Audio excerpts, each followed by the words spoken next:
Nah, ini pertanyaan bagus.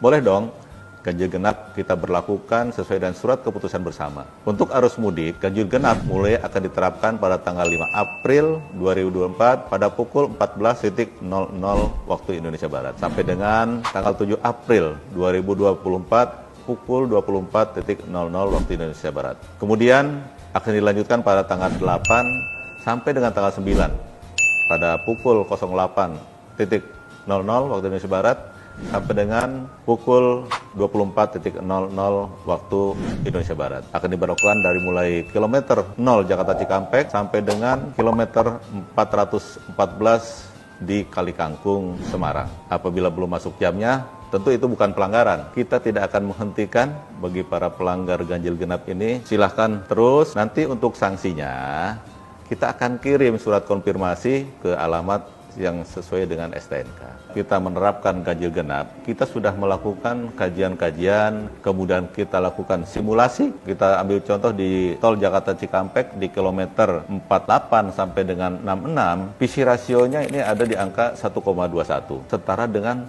kendaraan berhenti atau stuck. Kemudian kita simulasikan batasan angkutan barang sumbu ketiga ke atas, kita masih mendapatkan PC rasio yang cukup tinggi, masih di angka 1,12.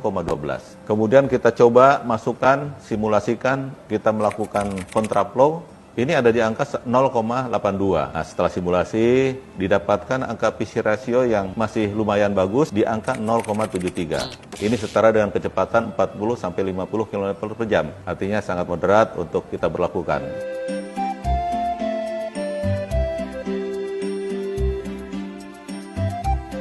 Kalian tentu tidak mau macet berhari-hari di tol. Percayakan kepada kami yang berpikir, menyusun strategi, dan memberikan pelayanan kepada masyarakat di seluruh Indonesia.